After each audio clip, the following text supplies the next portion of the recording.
Sorry about that. So we really appreciate all of the hard work, the heart that the people we work with on a regular basis have. So let's talk about what we need to do to get registered so that we're in compliance and able to do what you need to do to follow your passion and serve the people of Tennessee. Next. Who needs to register? All organizations accepting and or soliciting donations or contributions in or from the state of Tennessee. So this means if you are in the state of Tennessee and you even want to accept 1 red cent for your organization, you must be registered with our office. The majority of our organizations are classified as a 501c3 by the IRS. The 501c3 determination can only come from the IRS. However, again, most of our organizations are 501c3s. Not all of our organizations are classified as 501c3s. And you are not technically by statute required to be a 501c3. A lot of times the 501c3 status determination is if you want your donors to be able to write off their donations at the end of the year. Next. When are your filings due? Your renewal dates are based on your fiscal year end. So for example, if you have a June 30th fiscal year end, your registration will always be due December 31st.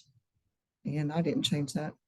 So that next one should actually be December 30th and December 31st, and the registration will be June 30th. It's a typo I totally missed, and I apologize for that. So our renewal dates are always based on your fiscal year end. So it's always 6 months afterwards. Okay, next. How does a charity register? Okay, so it's really hard to see the URL at the top, but the URL is sos.tn.gov. So this is where you're going to go when you need to register or renew your charity. So you see Secretary Hargett's picture there in the top left corner. When you go to the right, you see where it says charities and the 2 hands shaking. You're going to click on that, and then you're going to see those 5 the second circle that says register or renew a charity online. So then you're going to click on that circle. Okay, next. Okay, so here is whether you're starting brand new or you're renewing. So at the top of that screen where it says click here to learn how to create an account and submit filings on the charity and business filing system, you're going to actually double click on the words click here. And when you do that, you're going to see PowerPoints. If you already are registered, you're going to come down to where it says already have an account, and you're going to type in your username and your password. Okay, next. Okay, so if you are brand new and you clicked on that click here to learn, you're going to see these 2 PowerPoints. These are PDF downloadable PowerPoints, so you can print them off, you can save them to your screen, you can do a split screen to set up your account and start working through your filing. The other thing that I do not have pictured here, there are actually videos that take you step by step. So you can choose whether you want to watch and listen, or do you want to have everything printed out and go side by side. Either way you prefer it, we have it set for you to be able to do that. Next. Okay, so once you are logged in, regardless of whether you are starting a new filing or you're renewing, you're going to come to this screen. A lot of people freak out because it says you have no pending filings. That's okay. It's going to be that. That's how it's going to look. So on that left side of your screen where the box that says start a new filing, you're going to click on charity filings, which is where we have highlighted. So everybody's going to click on that. Okay, next. Okay, so we only highlighted the renew an existing charity. But if you are starting brand new, you're going to click on that top line that says register a charity. If you need to renew your charity, you're going to click on that second line that says renew existing charity. And you'll also see where we have options for many other things. You could also apply for an extension if you don't have everything you need ready for your renewal. You see where we have the gaming events, and I think Ken and I will be working on a gaming training later on down the road. But those are going to be the two main boxes that our organizations are going to be using. Next. All right, sections in the application. You're going to have your organizational information. So this is going to be the name of your organization. You're going to have when and where it was founded, your EIN, your address, email address, your primary contact information, website if you so desire.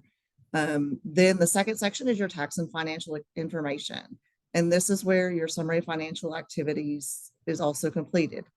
However, the caveat in that is that all changes July 1st. So with House Bill 1707 affected this year, July 1st, if you are filing the IRS 990 EZ or the IRS 990 long form, you will no longer be filling out a summary of financial activities. Only the organizations that file the 990N will be filling this out. With the EZ and the long form, we have the ability to look at your numbers and know that everything is in line with what the IRS expects, which is what our state statutes expect. With the IRS 990N e-postcard, we can't see numbers because all it says is that you filed, and we know that you brought in less than $50,000. Next is your solicitation information, and then your officer information. A change to our officer information, your board members no longer go on here. A lot of people are freaking out because they can't add board members. We don't need the board members.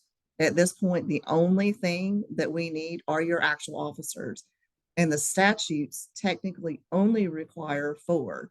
That is your president, your secretary, your custodian of contributions, and your custodian of final distributions. Those are the only 4 that the state statute absolutely requires. Others can go in there, your directors, your chairman. Actually, I think the chairman's been taken out. So your president, vice president, secretary, treasurer, CEO, CFO, all of that can still be put in there. But again, the state statute only requires the 4 officers. Next. Documents needed for your initial filings. We need a copy of your charter and or your bylaws. Okay, most people do not realize when they start their charities, they come directly to us and they never file over in business services. The correct steps technically are filing for your IRS EIN, to your federal ID number. Then you go to business services and you file your nonprofit charter, your corporate nonprofit charter with them. Then you come to charities and file for your charitable solicitation. Technically, unless you are listed as an association or a foundation, you should be registered with business services prior to coming to us, because if you're listed as a corporation and you don't attach those bylaws or that charter with the business services and we can't find you in business services, the application is going to be rejected and we're going to ask you to go file with them. Okay, so this next one, the copy of your IRS 1023 or your IRS determination letter, if you already have it. We understand that filing for your 501c3 status takes a minute. So the 1023 lets us know that you have gone ahead and filed for it. The IRS determination letter means that you filed for it and you have it. Excuse me. Neither one of those are 100% required in order to get started. Literally, if you have your EIN and a copy of your charter or your bylaws, we will allow you to get registered with us. And then at the next renewal, then you would attach this information. If you have passed, your previous fiscal year has already come to an end. So let's say you started in October of 2023. It is now March of 2024. You're going to mark yes on the section, has your organization completed a fiscal year end? If so, we're going to ask for a copy of that 990 filed. If you do not have it, then you're just going to put no 990 filed. Excuse me. If the organization brought in over 500,000, a full audit is required.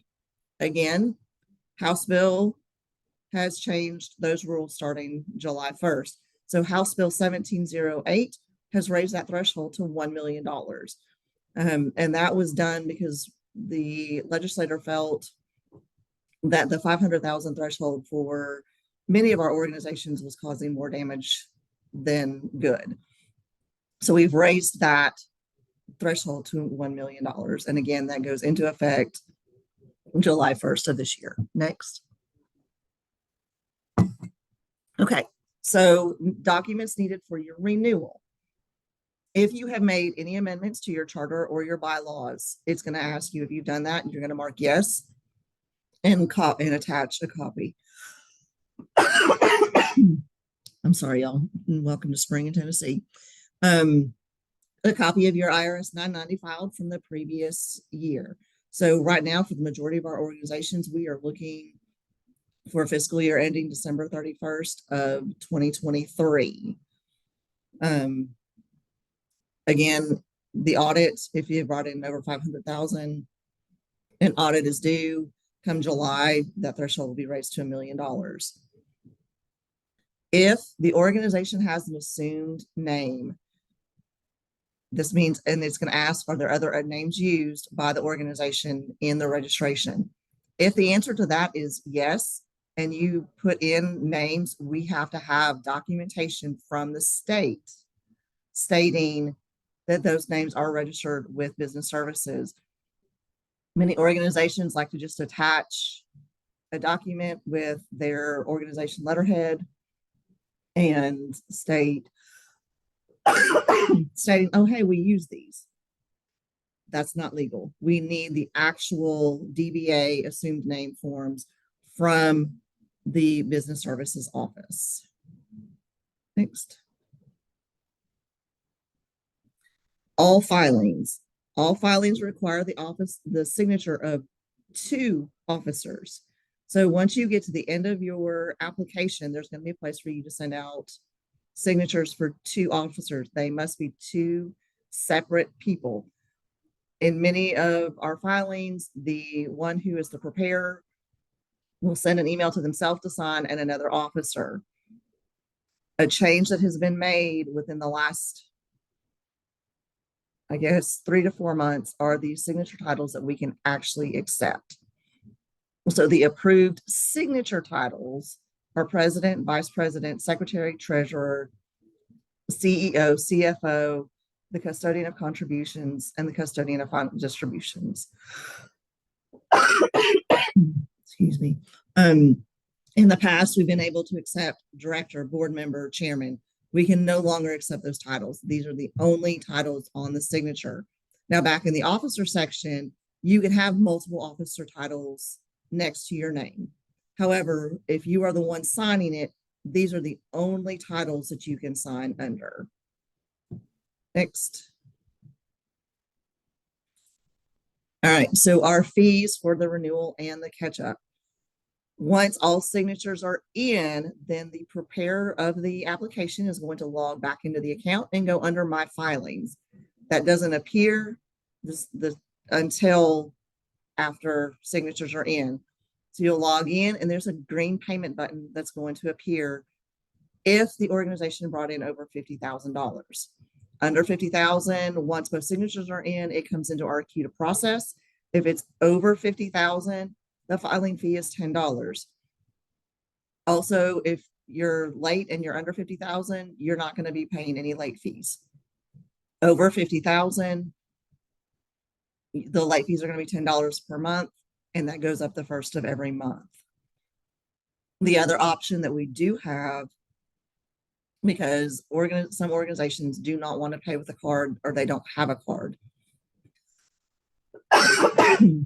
there's a place for you, once you're logged back into my filings to make payment, there's a place where it says print and mail in check.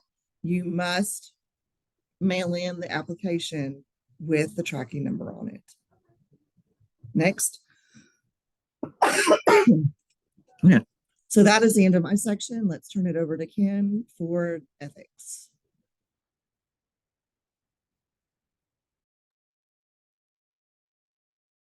Thank you so much for that, Heather. Now we would love to introduce Kim Marrero, who has been a longtime supporter of different iterations of Tennessee Nonprofit Network, from Momentum Nonprofit Partners, Alliance for Nonprofit Excellence, and now Tennessee Nonprofit Network. So Ken, tell us a little bit about yourself, and then we'll get your presentation up as well. And you're on mute, Ken.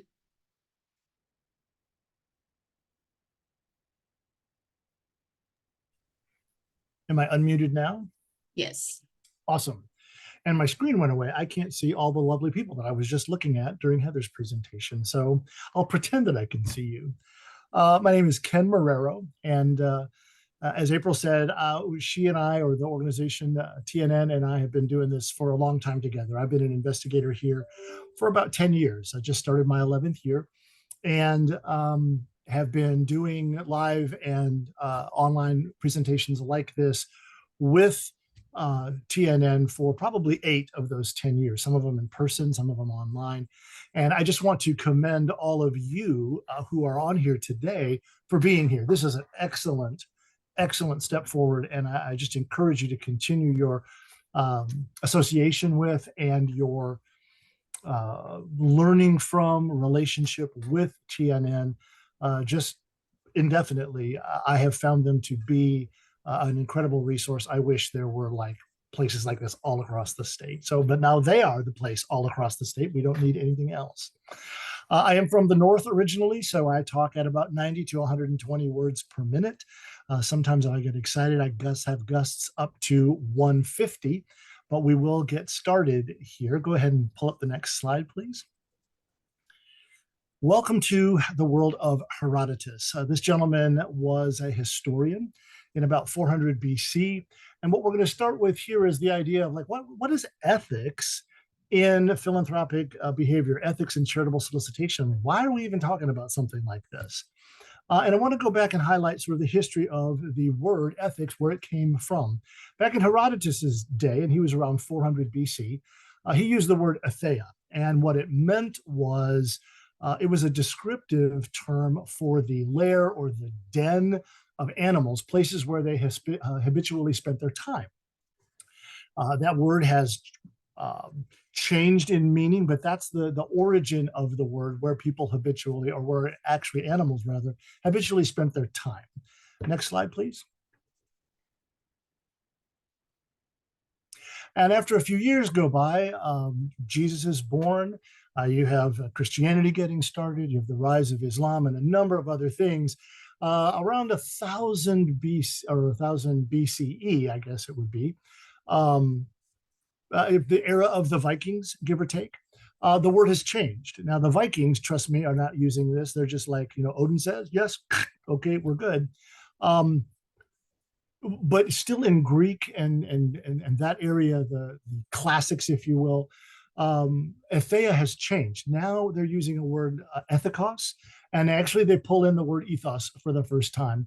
And the meaning has changed. Now it refers more to what a person does when they are where they usually do it. It's still a notion of habitual, but it's added in the concept of not just where are they doing something, but also now what are they doing while they're there. Next slide, please. And by the 19th and 20th century, the word ethics has become what we see it today. It is not just what we do. It is not just where we do, but we've added in the concept of morality. Yes, we do this on a habitual basis. Yes, we usually do it here, but now, is it right or wrong to do that when and where we do it? It's an interesting change, but that's the meaning that we're going to be using in the terms of the ethics of charitable solicitations. That's kind of where we are now. And when people talk about ethics, that's kind of where they are. Next slide, please. So again, ethics with charitable solicitations. Why are we even putting those two things together? Because we're working in the nonprofit sector here in Tennessee and here in the US, doesn't that make us the good guys, right? It's a fair question because I see that a lot. In fact, I hear that a lot from the organizations that I work with. And the answer to that is, well, yeah, you are the good guys, but is that everybody? Not always. So ethics here, and I'm having a little trouble pulling up that schedule. I wonder if I can enlarge that a bit. Hold on. There we go. Yes, I can. That we talk about ethics for two reasons. Reason number one is who might you see? I mean, you guys are out there every day, all day in the nonprofit sector, and you're in your office or you're working with your colleagues every day. You see people behaving in certain ways. Sometimes you're going to go, you know what, that's just not right.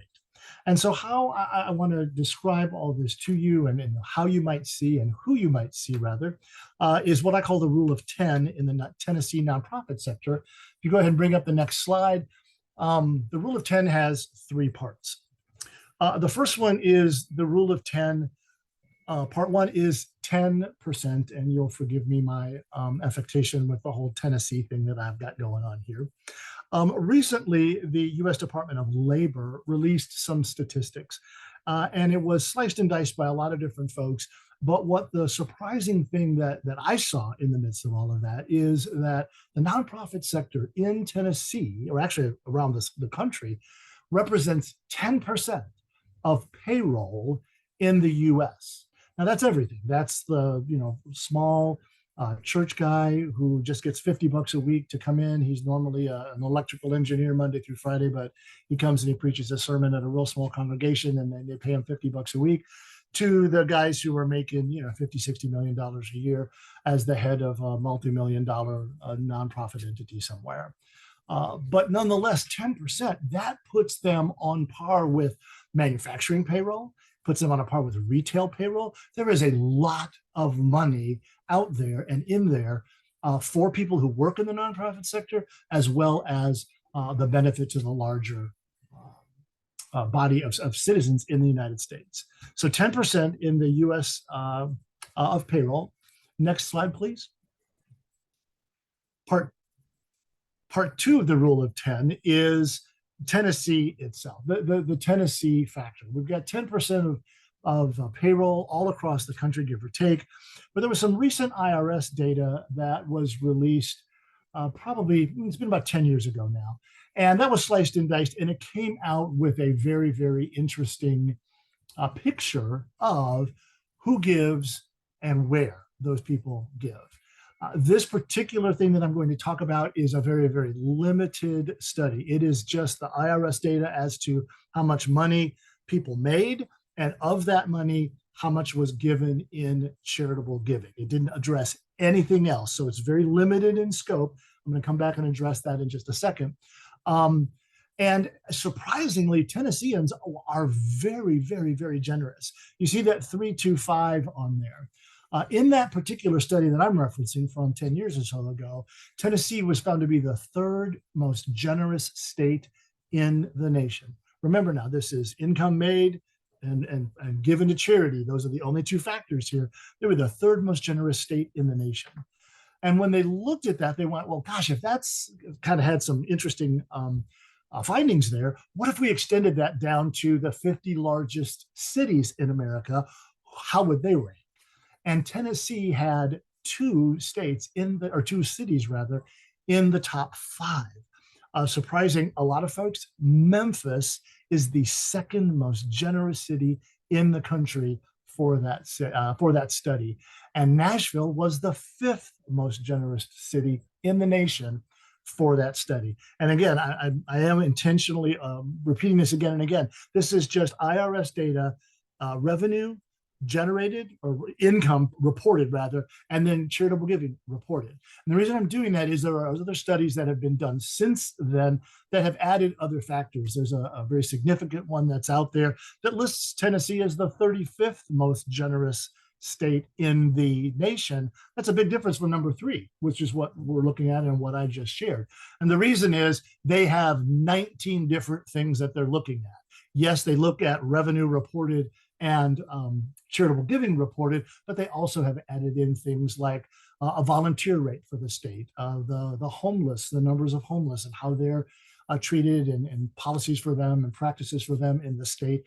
And they've got 16 additional things. And when you factor all of those together, it changes the placing and the ranking for Tennessee. But then that's about 3 years old, 3 or 4 years old, that study.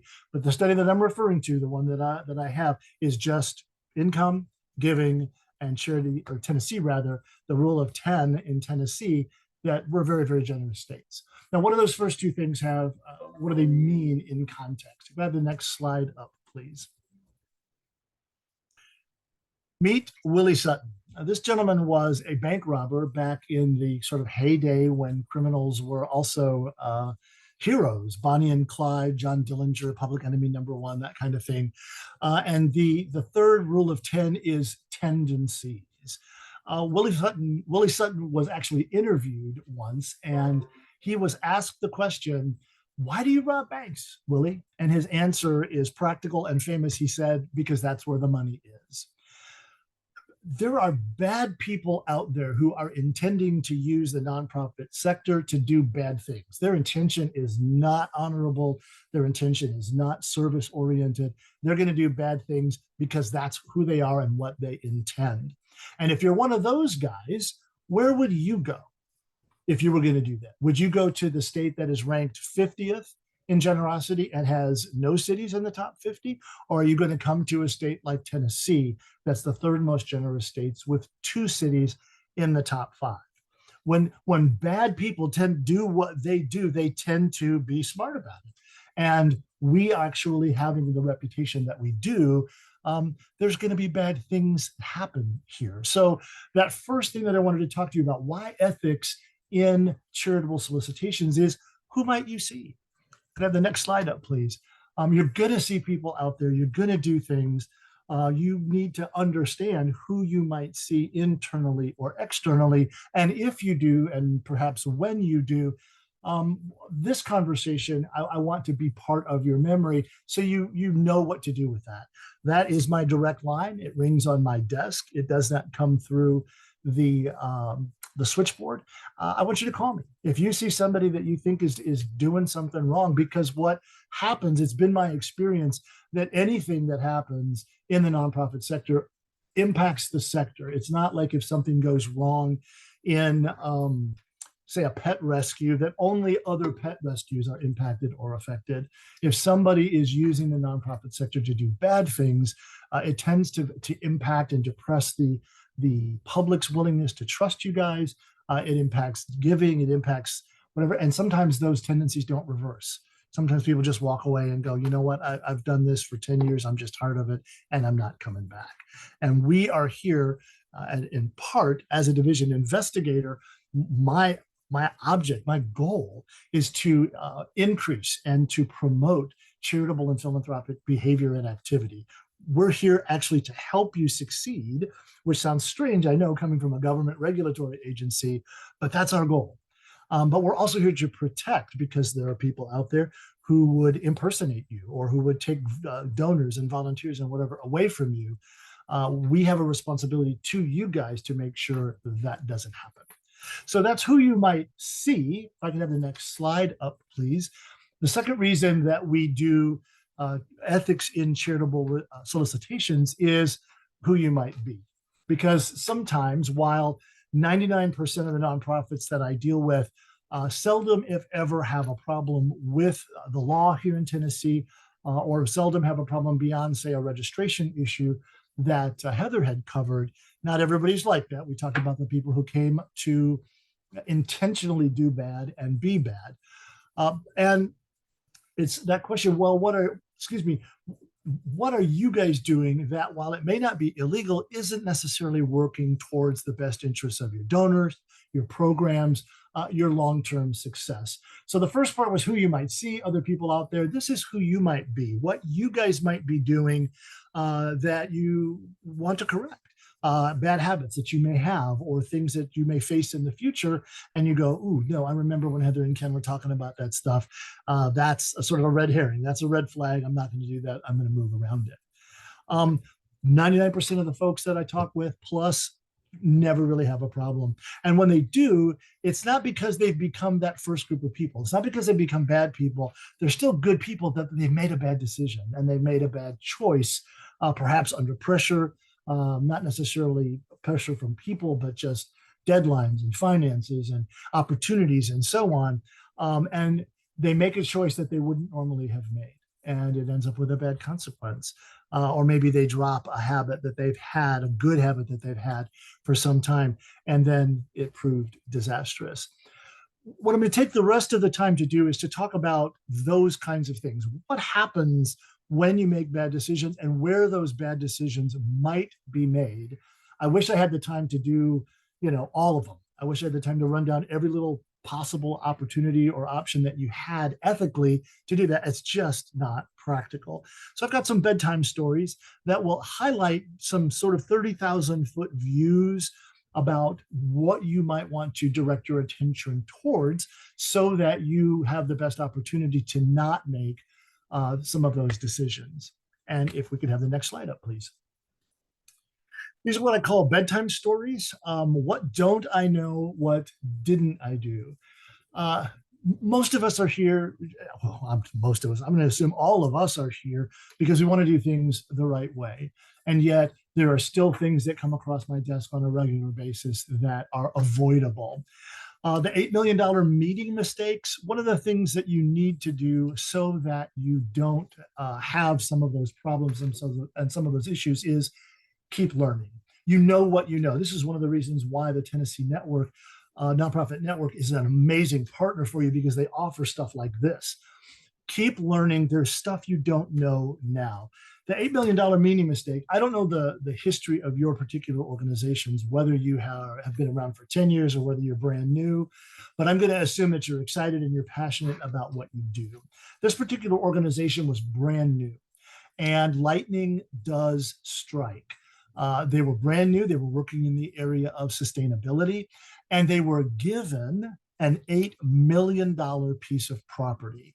This was a developed piece of property. There were buildings on it that could have been used for amazing things. There were things like pools and a gymnasium, and there was some like laboratory kinds of things. A great place. It could have been a destination site for people all across Tennessee and even people from other states that border Tennessee. An incredible opportunity. The problem was they weren't real developed as a board.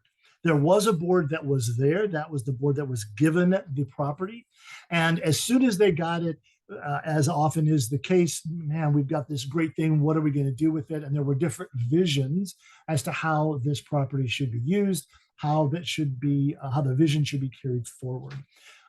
Sooner or later, there were some tensions that came up. People were invited to leave the board. Other people formed sort of rival boards and tried to take over the first board.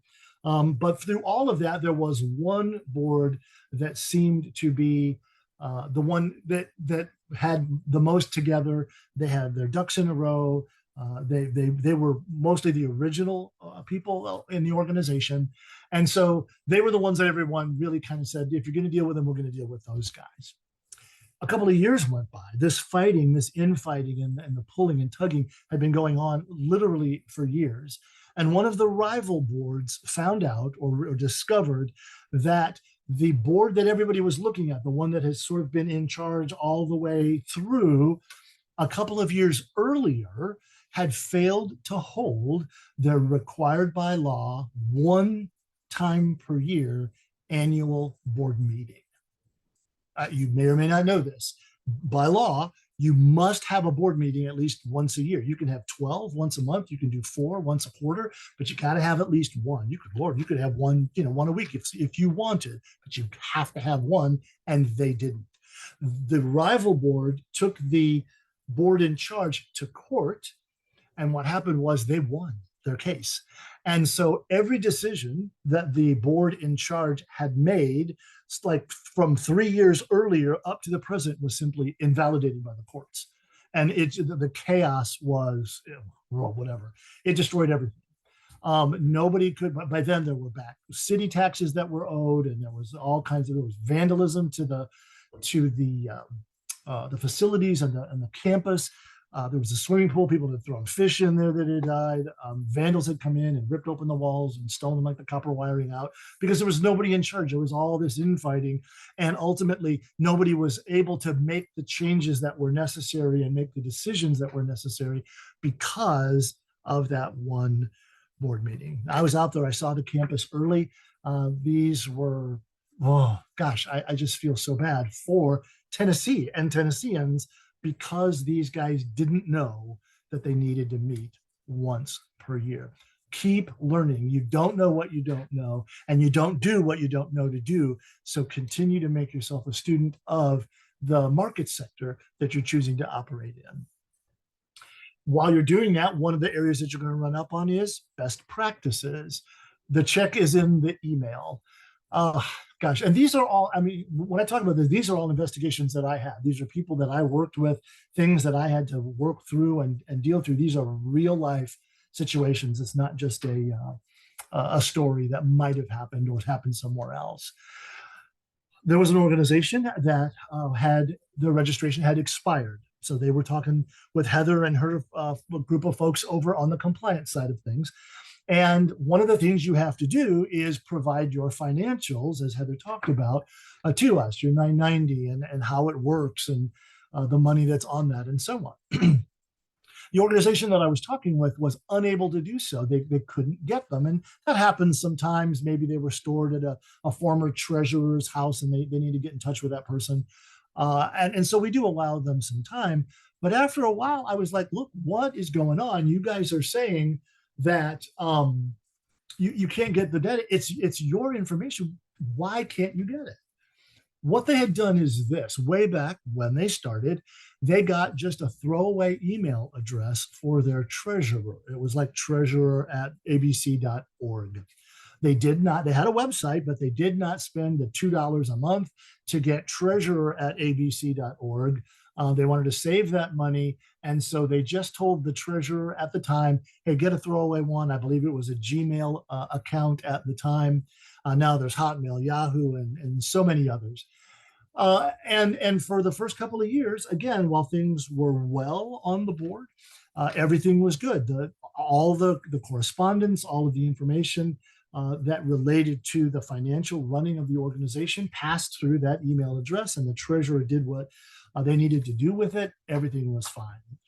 But then there was a bit of a falling out, and the treasurer left. Not really anything went on at that time. A new treasurer came on, and they were looking at, I think they probably just did it again and gave that new treasurer another address. But then it came time to renew their registration.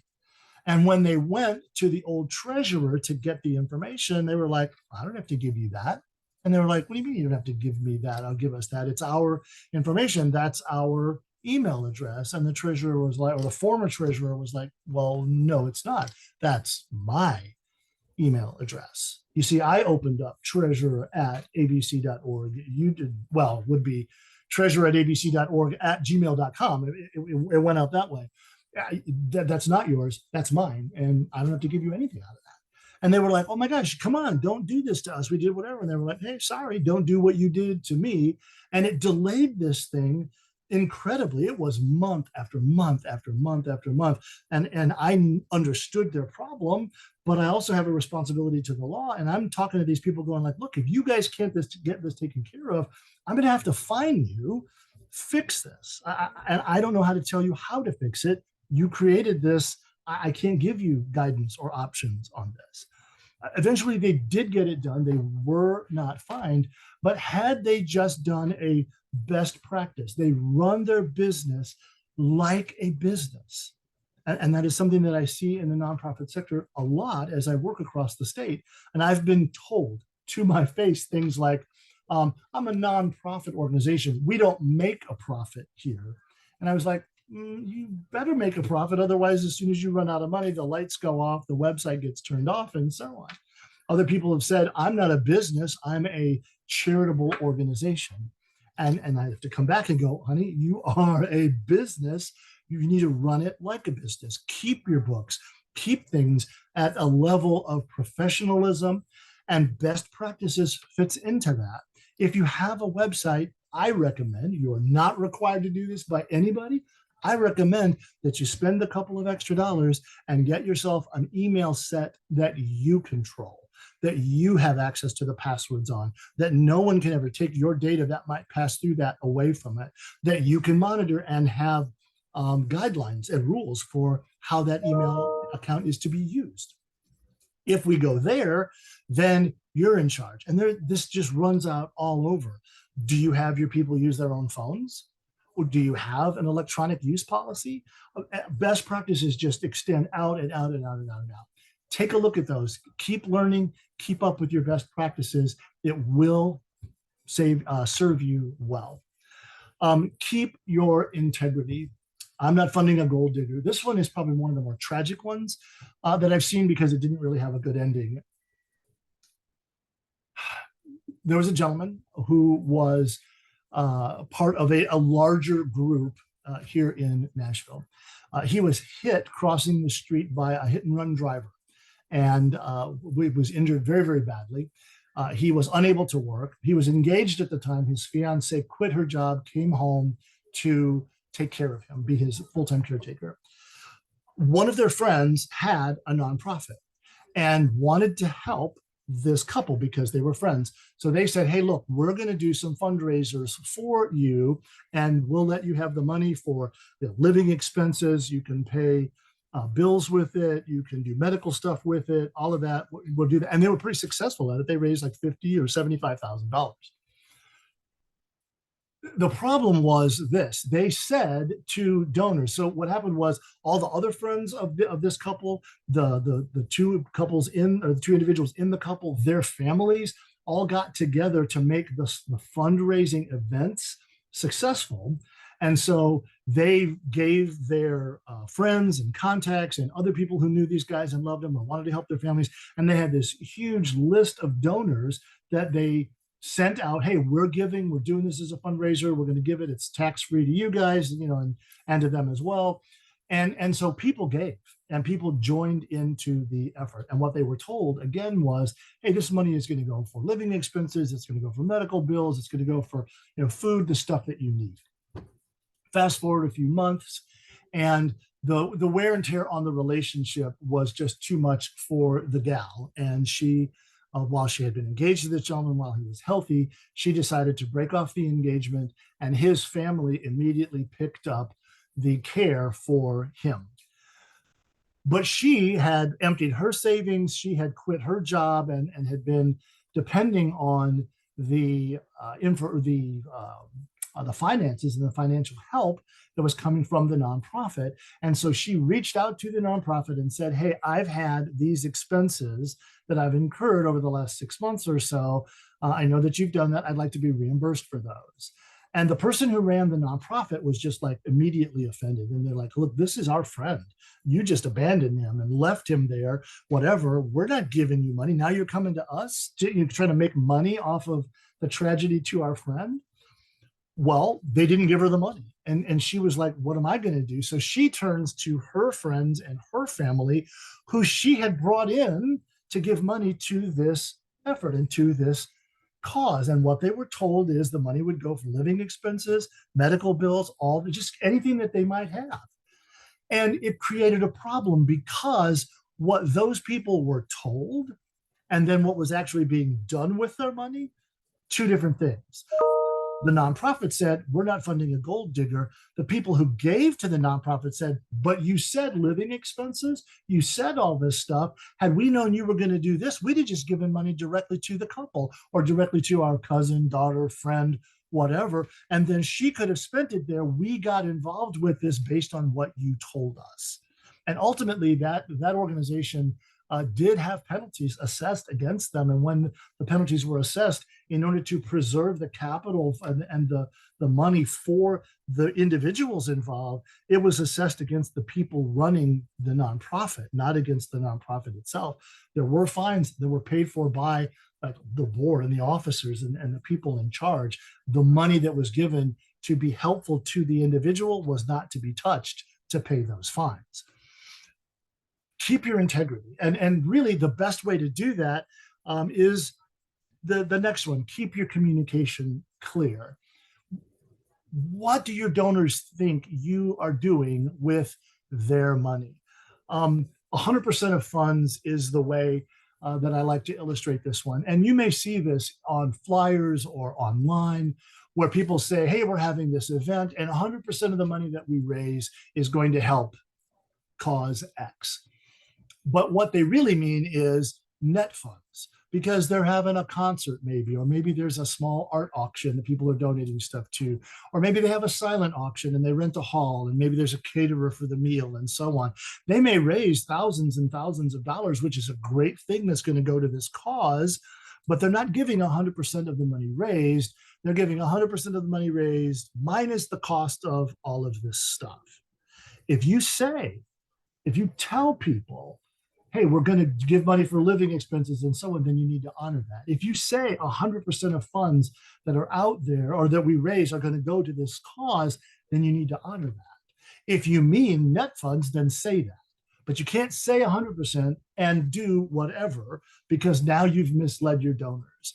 And there's no worse way, or really no quicker way, to come to the attention of Ken, the not so nice investigator, than to not do what you've promised that you will be doing. Your communication clear. Keep learning. Keep up with best practices. Think about your integrity. I mean, just mean what you say and say what you mean. Keep your communication clear. Make sure that donors, board members, volunteers, everybody knows mission. Everybody's up on the event that we're having. Gosh, clear communication. I cannot exercise or emphasize enough how important that is, because most of us are probably old enough to remember Smokey the Bear. You and only you can prevent forest fires.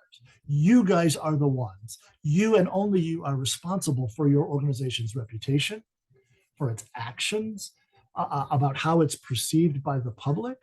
You can look and go, well, the people in Nashville didn't send me an email to remind me to do this or whatever, and so that's why this bad thing has happened. Nonetheless, at the end of the day, anything that we might send you, that we send you as a courtesy. You are understood to be the ones who have done your due diligence and know what is needed for you to be in compliance with the law. If I could have the next screen, please. With that in mind, here's my name, here's my number, here's my email address. If you see something that doesn't look right, call me, email me, go, hey, Ken, was in one of your presentations with TNN, got your number, this is going on over here. If you have questions about, should we do this, can we do this, whatever, we may not have answers, but we may be able to refer you who does. Give us a call. Remember, yes, we're a regulatory agency, but we're also a consumer protection agency. We have responsibilities to you. We have responsibilities to 6.5 million Tennesseans. But our goal in discharging those responsibilities is to help you be as successful as you can be. You have a passion for what you believe in and what you see out there, the needs that you see. Our job is to make it easy for you to jump a lot of those hurdles so that your voice and your passion can be seen and can be heard. We are here to promote and to encourage charitable and philanthropic behavior. We're excited to be a part of your team. We're excited to be here with TNN and a part of their team. I look forward to meeting you maybe in public at another event like this that's live and around the state at some point in time. I've really enjoyed being here with you. Thank you from me. Thank you on behalf of Secretary Hargett. And with that, April, let's go ahead and open it up for questions.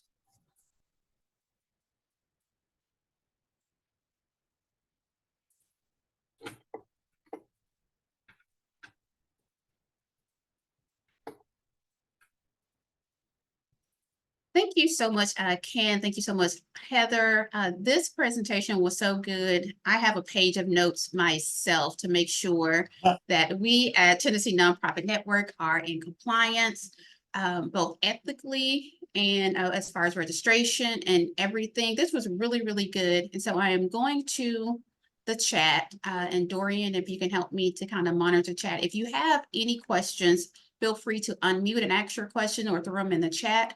But I do love how you gave information about how we as individual employees, board members, executives, what we can do to make sure that not only our organization is in compliance, both ethically and as far as registration and legally, but how our organizations and those who support our organizations can have trust in us. And we have very practical steps of things that we can do, things that we can be mindful of. Just because you can do it doesn't mean that you should do it.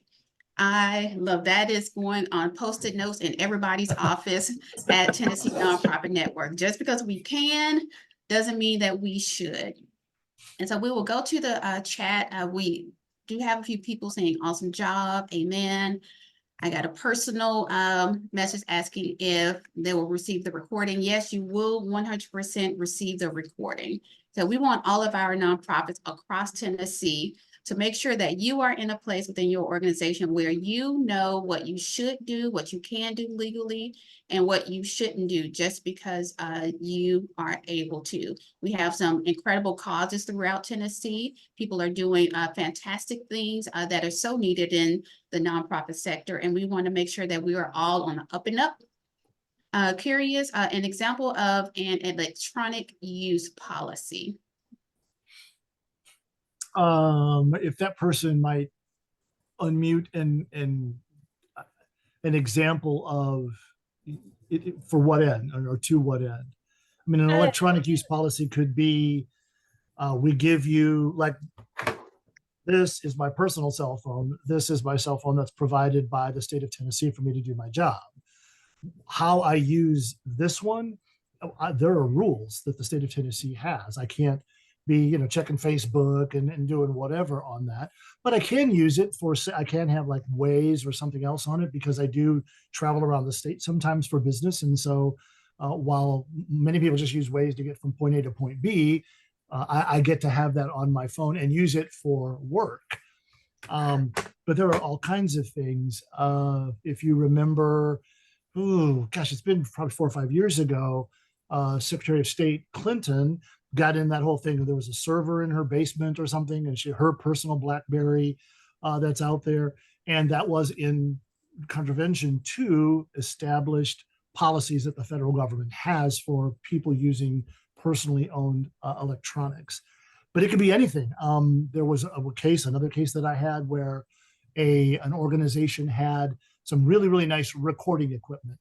And the gentleman who was their tech guy and who did like Zoom stuff like this, or was out doing graphic designs and needed pictures and recordings and videos and stuff, used their equipment.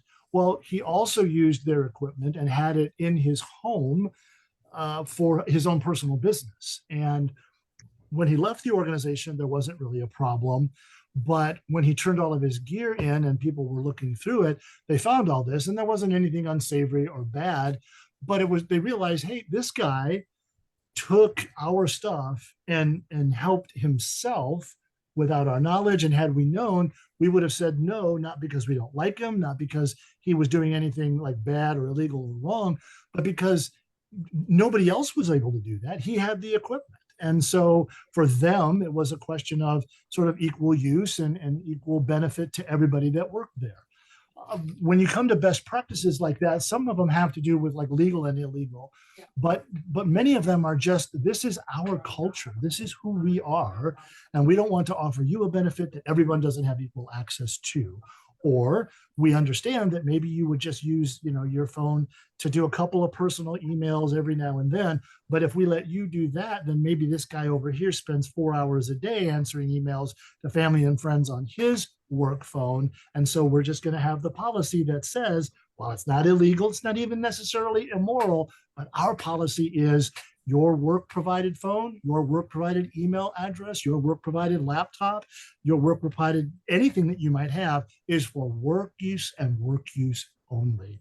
And then you can write that up. You can have people sign it and date it. You keep it. It's a part of their file, or it's a part of your files. And then everyone knows. I hope that answers the question. Oh, Venmo is a great example. April, we've talked about this. I think in a couple of months, we're going to do something with online giving. That's a great example, but online giving, that's a whole other can of worms.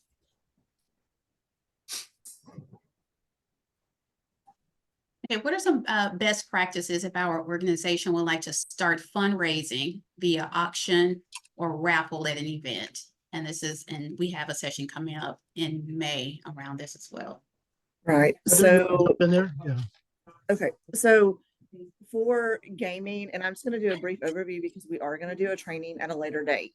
That is an application process. So first and foremost, your organization must be in compliance with charities. You cannot be expired, and especially not if you're expired, multiple years. Sorry about that. So we have a gaming period. So our gaming application period actually just closed on January 31st. So our next gaming application period opens July 1st of 2024 and runs through January 31st of 2025 at 11:59 p.m. We are 100% online and no longer accepting any paper applications. So your application must be in, signed, and paid for by the January 31st deadline. So for this gaming period or gaming application period ends January 31st of 25, for the gaming period of July 1st of 2025 through June 30th of 2026. Prior to filing that application, you must have your organization's gaming event date picked out. You get one gaming event per gaming period. So you can't go, well, we want to have one in August and then we're going to do a St. Patrick's Day raffle. You have to choose. And that's a whole other application. The fees are still the same, but that one is regardless is $10 on the front end and $10 on the back end. Now, I would Heather, add just for clarification, when you say gaming, how would you define gaming? So for us, how we define it is a game of chance. So your raffles, your reverse raffles, your bingos, believe it or not, and I know most churches don't want to hear this, but your cakewalks are illegal unless you have filed an application and been approved through our office. So it's a game of chance. If I have to pay something in order to have even a chance to win something, that is considered a game of chance. Now, if the organization wants to do an auction, a silent auction, a golf tournament, a cornhole tournament, sell Boston butts or braids or t-shirts, they can do that all year long, and that doesn't run through our office. If it is a game of chance, we have a gaming application period for a specific gaming period, and that is an application process, and it will come through our queue to look at and make sure everything is on the up and up. I'm going to jump in here and add a couple things to that. Heather actually listed most of them. There's only 5 things that you can do. You can do a raffle, a reverse raffle. You can do a cakewalk. You can do a cake wheel. And now once a year, as she mentioned, you can do bingo. Those are the only 5 things. You can't do a poker night or a casino night. Even though those are games of chance, you can't do that to raise. You can only do those 5 events. And the way it's defined is a game of chances has 3 parts: consideration, chance, and prize. Those are very general terms, and it is very intentional because the fact that you can do this at all is a carve out to the criminal gambling statutes in the Tennessee Constitution. If you do any of these things and you're not covered by the gaming event thing for charities, you're actually engaged in illegal gambling and are subject to criminal penalties. It wouldn't be us that talks to you. It'd be the law or TBI or the police department. Consideration, chance, and prize. Heather mentioned pay to play. It's consideration, anything of value to be able to have access to the process. Chance means your opportunity to win has to be based in chance and not skill. And then prize, just like consideration is anything of value, prize is anything of value. You could give 10 cans of green beans to get in and win 100 cans of green beans. You could pay $50 to get in and win 500 on the end.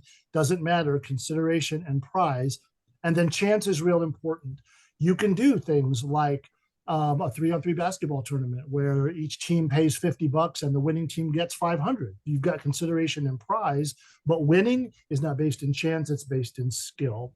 And we both understand that, yes, people go, well, there's skill in poker. You have to know this, that.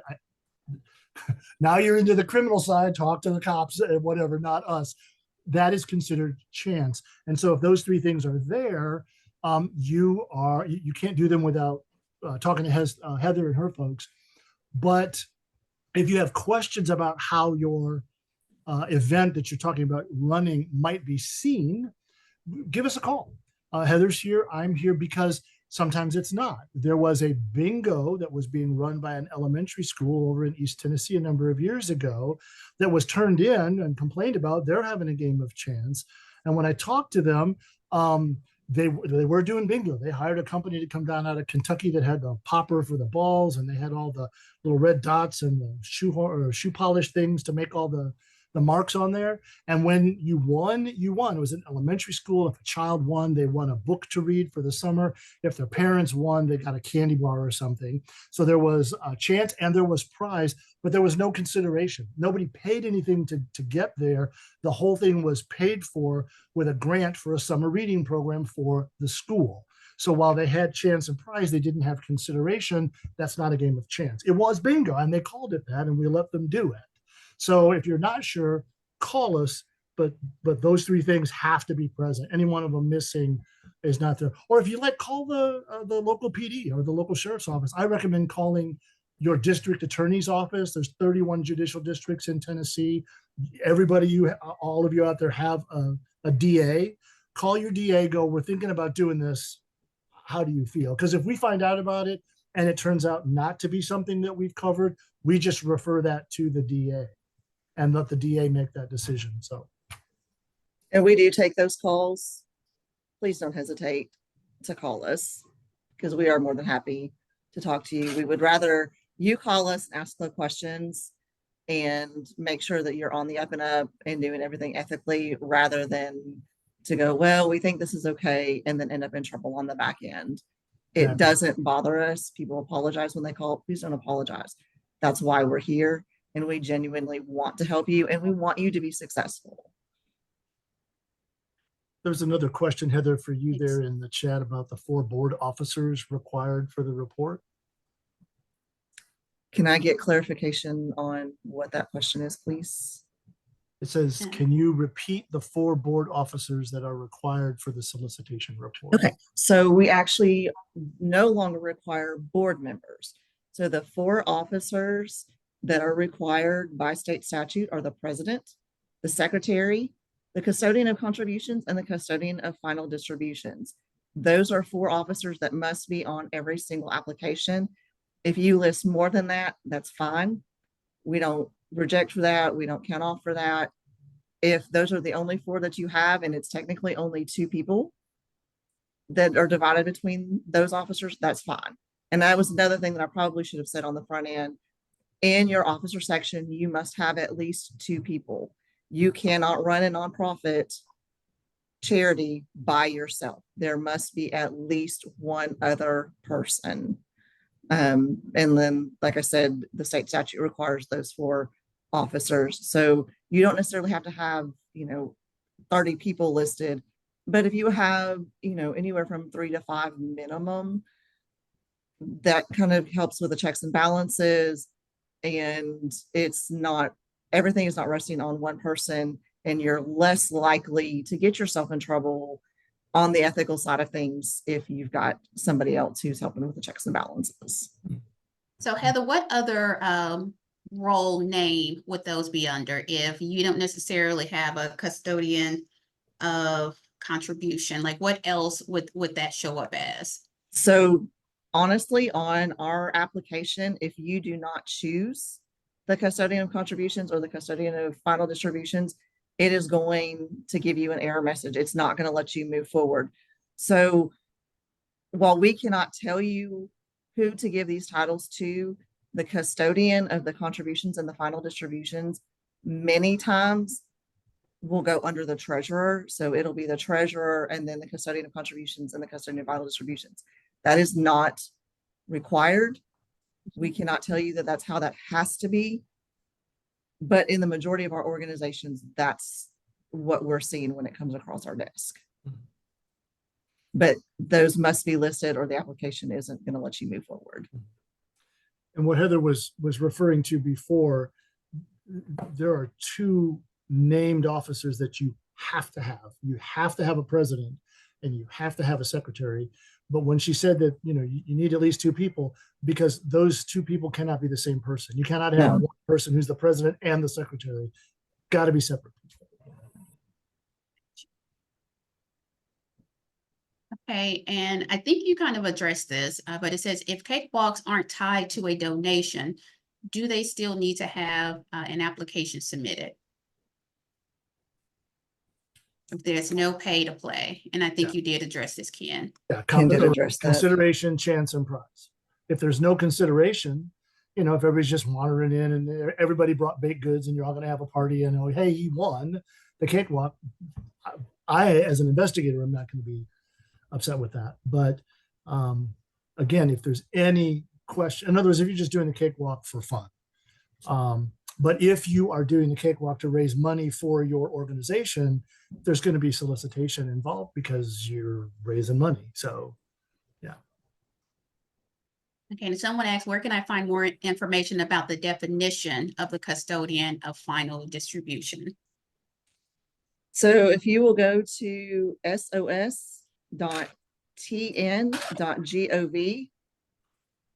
you're going to click on charities to the right of Secretary Hargett's picture.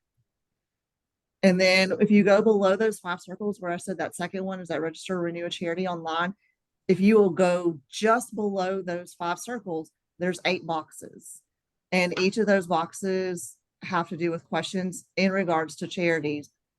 On the right side, the third one down is the helpful links for charities. And that has about every question that you could think of in that link. So if you click on that, you can scroll through the questions and it'll give you a lot of the definitions. It'll tell you what you can and can't do, what's required. And then if you go almost to the bottom of that page, you're going to see kind of a cloud with a question mark in it. And that's our frequently asked questions. So we do have 2 places on the website under the charities section that gives you online information. And again, our phone number is there. Please do not hesitate to call and ask questions. We are more than happy to take your questions. You're welcome. Wonderful. I don't see any other questions in the chat, but if you would like to unmute and ask your question directly, this will be the time to do it. They are more than happy. They love these. They love these kind of questions. Any other questions?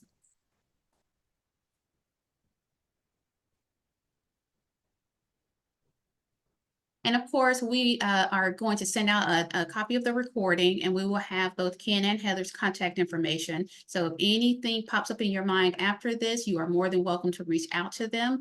If you were just a little shy to ask in a group of people, no worries. You can send those questions directly to them, and they will get back to you promptly. So thank you all so much for joining us. We will be sending out information about the May session very soon. Be sure to join that session. That is a really, really important session, especially for nonprofits here in Tennessee. Get all of your gaming questions answered.